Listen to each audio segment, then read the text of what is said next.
পৌরসভার সাথে আমাদের বিগত 1.5 বছর থেকে কিছু সমস্যা চলছে, কিছু দাবি আদায় নেওয়ার ব্যাপারে, কিছু কাজকর্মের ব্যাপারে এবং ভাড়া বৃদ্ধি, কনজারভেসি, এসব ব্যাপারে আমরা গত 2-5 তারিখ 24-এ আমরা একটা ডেপুটেশন দিয়ে আসি চেয়ারম্যানের কাছে। সেখানে আমরা 7 দিনের সময় দিয়ে এসেছি যে 7 দিনের ভিতরে যদি এই সমস্যাগুলোর সমাধান না হয় আমরা তাহলে বৃহত্তর আন্দোলনে যেতে বাধ্য হবো। সেটার জন্য আমরা রিকোয়েস্ট করে এসেছি যাতে আমাদের বৃহত্তর আন্দোলনে যেতে বাধ্য না করে সেই রিকোয়েস্টটা আমরা চেয়ারম্যানের কাছে করে এসেছি। আমাদের প্রথম হচ্ছে পৌর বাজার যেগুলো আছে কুচবিহারে, তার ভিতরে কী হয়, যেরকম মনে করেন একটা দোকানদার একটা দোকান করছে 20, 25, 30 বছর, সেই দোকানদার হয়তো তার কোনো অসুবিধার জন্য সেই দোকানটা হস্তান্তর করে আরেকজনের কাছে, সেটা নামজারির ব্যাপার আছে, সেই নামজারি বন্ধ করে রেখেছে আমাদের কুচবিহারের চেয়ারম্যান।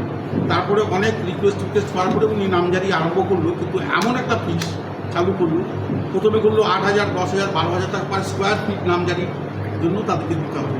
তারপরে রিকোয়েস্ট করতে করতে উনি সেটাকে করলো 4, 5, 6,000 টাকা, যেটা কোনোভাবেই সম্ভব না। বিগত দিনে এটা রেট ছিল, যদি একটা পরিবার মানে একটা লোক তার নিজের ছেলেকে বা ইসেকে দেয় তাহলে 100 টাকা পার স্কোয়ার ফিট সেটাকে, আর যেটা যদি অন্য লোককে দেয় নাম হস্তান্তর করার জন্য অন্য লোককে দেয় তাহলে সেটার ফিস ছিল 200 টাকা। সেটা উনি করলো এবার 4,000 টাকা পার স্কোয়ার ফিট, 5,000 টাকা এবং 6,000 টাকা, যেটা বাস্তবসম্মত না। এটা হয়তো দোকানের দামই হবে না 10 লাখ টাকা, তো তাকে 4 লাখ টাকা, 5 লাখ টাকা, 6 লাখ টাকা তাকে দিতে হবে। এটা আমরা তার কাছে আবেদন করে এসেছি। দ্বিতীয় হচ্ছে পৌর বাজারগুলির সংস্কার।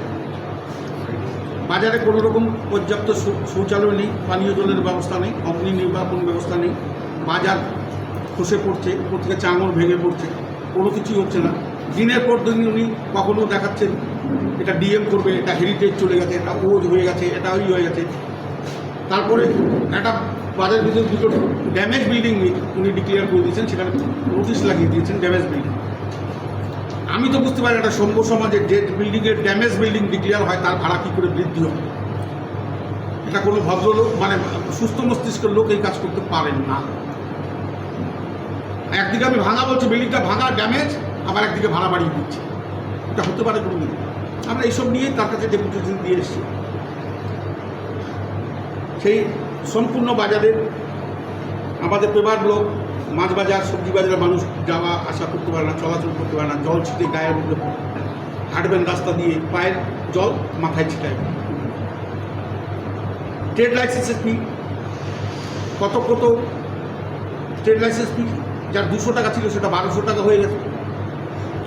মানে কোনো সিস্টেম নেই। কী পার্সেন্টেজটা বাড়িয়েছেন, আমরা জিজ্ঞাসা করছি কী পার্সেন্টেজ বাড়িয়েছে সেটা আমাদের বলুন।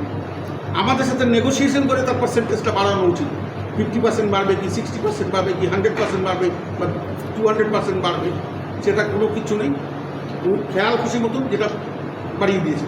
200 টাকার পিস 1200 টাকা হয়ে গেছে, 4,000 টাকার পিস 16,000 টাকা হয়ে গেছে। তারপরে একটা নতুন এখন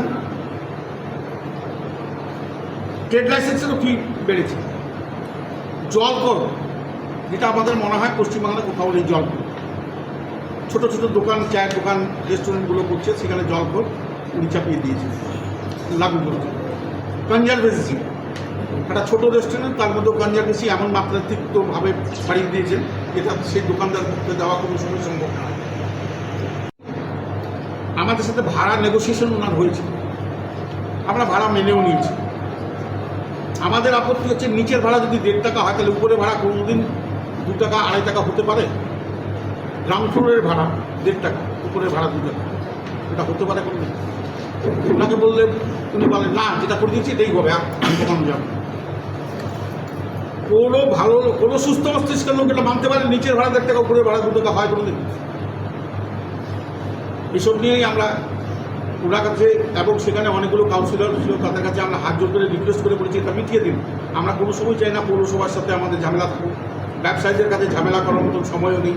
তারা নিজেদের রুজি রোজগার কামাই করতে গিয়ে তাদের যা অসুবিধা হচ্ছে এখন বর্তমানে, এই ঝামেলা করে আমাদের তো সময় নেই ঝামেলা করবো, কিন্তু উনি বাধ্য করছেন আমাদের ঝামেলা করতে। আমরা এই রিকোয়েস্টটুকুই করছি। আমরা 2 তারিখে দিয়ে এসেছি ডেপুটেশন, 7 দিনের ওনাকে সময় দেওয়া হয়েছে, এবং যদি 7 দিনের মধ্যে এইসব ব্যবস্থা যদি উনি না মিটিয়ে দেন হ্যাঁ, আমরা চাই সুস্থ পরিবেশ, কারণ আমরা ব্যবসায় শক্তি এবং পৌরসভা কুচবিহারের যে অবস্থা, কুচবিহারের বড় মার্কেটই হচ্ছে পৌরসভার মার্কেট। আমরা সবসময় অঙ্গাঅঙ্গিভাবে জড়িত, ওনাকে ছাড়া আমাদের চলবে না, আমাদের ছাড়া ওনাকে চলবে না। হ্যাঁ, একে অপরের পরিপূরক, তো সেই রিলেশনটা ভালো থাকা উচিত আমরা চাই। আর আমাদের আশা, আমাদের এই ডেপুটেশন দেওয়া হলে হয়তো ওনার শুভবুদ্ধির উদয় হবে এবং এই ঝামেলাগুলোকে মিটিয়ে দেবে।